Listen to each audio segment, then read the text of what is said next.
24 घंटे में 10 पुलिस मुठभेड़ें, 20 अपराधी गिरफ्तार और 50,000 रुपए के एक इनामी बदमाश को ढेर कर दिया गया है।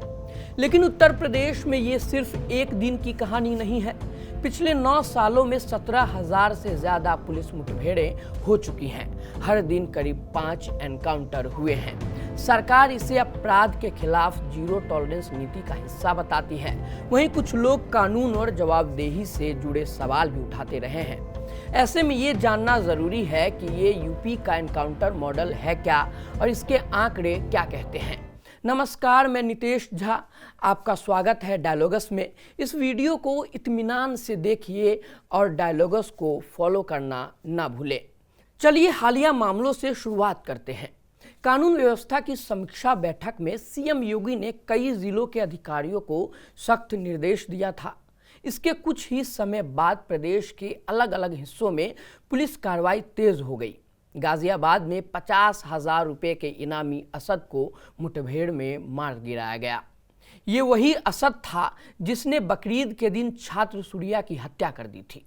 पीलीभीत में व्यापारी पप्पू गुप्ता हत्याकांड के मुख्य आरोपी लकी मौर्या को गिरफ्तार किया गया। मेरठ, फिरोजाबाद, उन्नाव और लखनऊ समेत कई जिलों में भी अलग अलग मामलों में आरोपियों को पकड़ा गया। कुल मिलाकर 24 घंटे में 10 मुठभेड़ों में 20 अपराधियों की गिरफ्तारी हुई।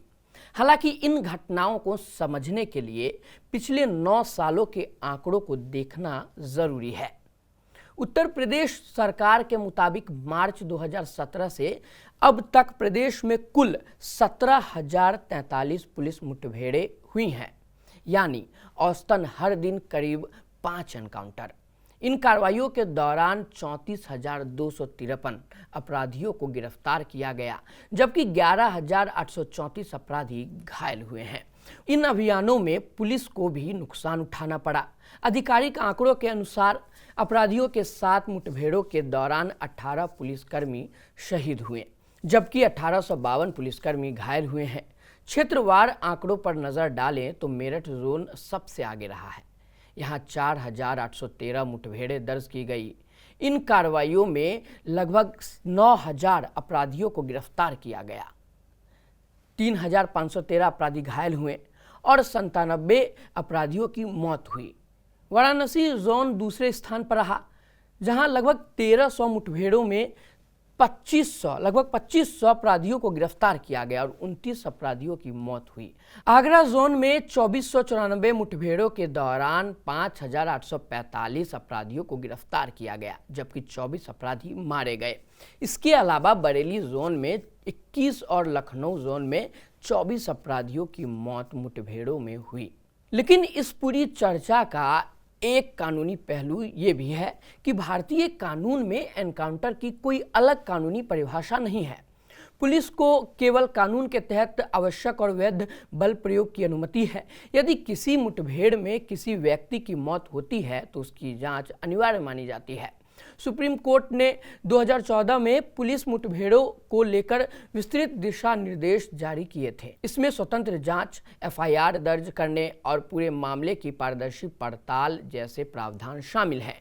राष्ट्रीय मानवाधिकार आयोग भी ऐसे मामलों में प्रॉपर जांच की बात कह रहा है। सरकार का कहना है कि एनकाउंटर के साथ साथ गैंगस्टर एक्ट, एनएसए और अपराधियों की संपत्तियों की कुर्की जैसी कार्रवाइयों ने संगठित अपराध पर काबू पाया है। सरकार का दावा ये भी है कि इससे अपराधियों में कानून का डर बढ़ा और आम लोगों में सुरक्षा की भावना मजबूत हुई है।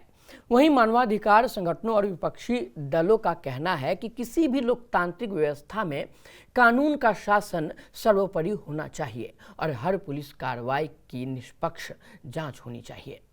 फिलहाल 24 घंटों में हुई 10 मुठभेड़ों से लेकर पिछले 9 सालों में हुए 17,000 से अधिक एनकाउंटर तक के आंकड़े ये दिखाते हैं कि उत्तर प्रदेश में एनकाउंटर कानून व्यवस्था की चर्चा का एक अहम हिस्सा बन चुके हैं।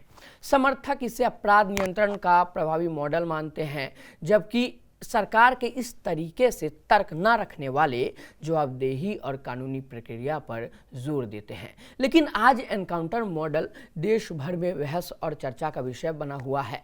आप क्या सोचते हैं इस पर अपनी राय कमेंट में ज़रूर दें। और एक बार और फिर कह रहा हूँ, डायलॉगस को फॉलो करना ना भूलें। यूट्यूब पर देख रहे हैं तो सब्सक्राइब जरूर करें। धन्यवाद।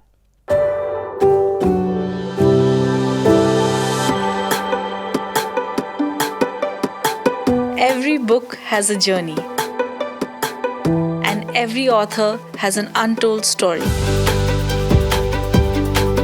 Behind every powerful book lies curiosity, courage, and countless conversations. Discover them all on Books and Banter, a Dialogus Digital original series.